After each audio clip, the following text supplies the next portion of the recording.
South Carolina's SEC schedule will, of course, look just like the one last year, except you flip the home and away. But the non-conference actually is going to be a little bit tougher. So let's break down this 2025 schedule, and you can see right away, week 1, Virginia Tech in Atlanta. So that's going to be, their big non-conference game outside of the Clemson game. Neutral site.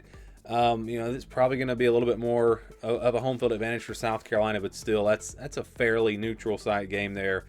And Virginia Tech is a team that had a disappointing year last year, but they lost a lot of close games. So I look at them as a team that could potentially break through this year. Maybe they don't, we'll see. But I think that will be a challenge. And of course, the interesting factor here is Shane Beamer going up against his dad's old team in Virginia Tech. So that's going to be a fun one. South Carolina State, then Coastal Carolina, so a respectable group of 5 game, and then Clemson at home to close things out. So I do think this is a tougher non-conference schedule for South Carolina.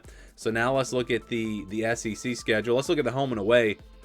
And again, these are going to flip. So at home in the SEC, they'll have Vanderbilt, Kentucky, Oklahoma, and Alabama. And then on the road, they'll have Missouri, LSU, Ole Miss, and Texas A&M. So yeah, they lost at home last year to LSU and Ole Miss. This time they got to play them on the road. That's going to be tough. I think if South Carolina played Alabama at home last year, they probably win that game. They were very close to winning it anyways. So let's just look at it like that. If they lose to LSU and Ole Miss again, but they beat Alabama at home this time, maybe that gets them to the playoff at 10-2. But I'm looking at that Missouri game, that Texas A&M game. Those are on the road. Virginia Tech's not going to be easy. Clemson's not going to be easy. Oklahoma's going to be improved. So this is a pretty tough schedule for South Carolina. Let's go game by game. So they'll start again with Virginia Tech on August 31st. Then it's South Carolina State on September 6th. Vanderbilt on September 13th.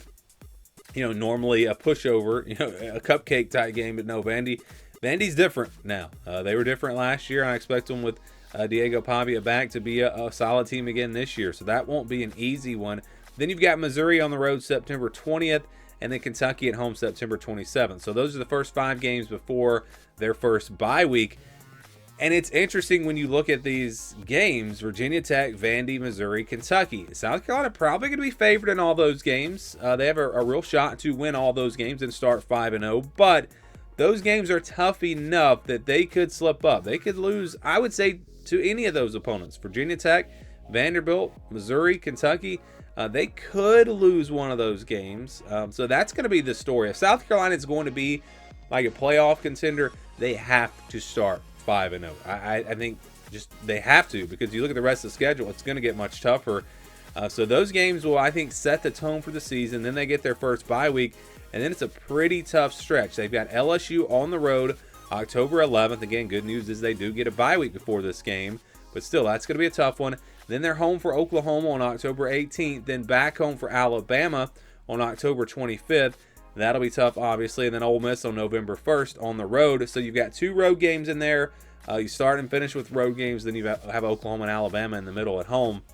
That's just a really tough stretch. And you look at that stretch, if they split those games, if they go 2-2 in those games, that's, again, why you've got to start off 5-0. And then they'll have to win the games down the stretch. If they can somehow win 3 of those 4 games, then I think they're looking really good to make it into the college football playoff.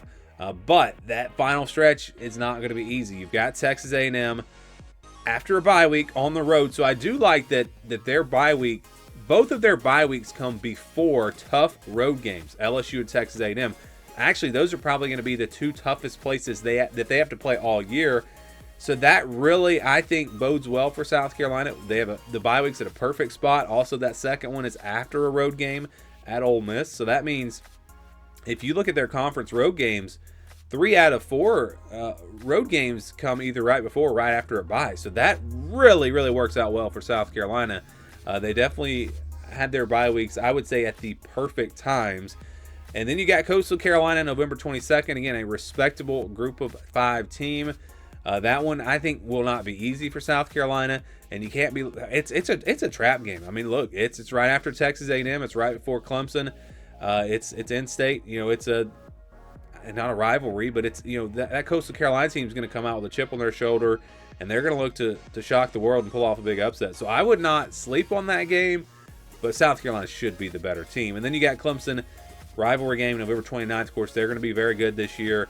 Home game for South Carolina, though, so you feel feel like they've got a pretty good shot to take care of business in that one. But overall, again, it's a very tough schedule. If you look at the final, I would say get past those first 5 games, not bad, but then those final 7 games, pretty tough. But you love the bye weeks. That's my big takeaway. The bye weeks are the perfect time, and those bye weeks give them a chance to maybe go on the road and pull off big wins. So how does this stack up with the rest of the SEC? Well, they're pretty much right in the middle in terms of winning percentage for their opponents. Again, this is the winning percentages from last year for the 2025 opponents, which are the same. So that you could look at this either way. But yeah, they were 48% win percentage last year. 31-33 was their record. Again, all the opponents for South Carolina. So that's pretty much right there in the middle. It's not horrible. You know, it could be tougher. They don't play Texas. They don't play Georgia. But they don't get too many easy games either. It's kind of like they play a lot of teams that are in the middle of the pack. And a lot of probably close games for South Carolina this year. So we'll see if this schedule, again, with some tough road games, but bye weeks at very preferred times, I would say. We'll see if that gives them a shot to maybe take that next step, maybe get that additional win, and maybe make a run at the college football playoff in 2025.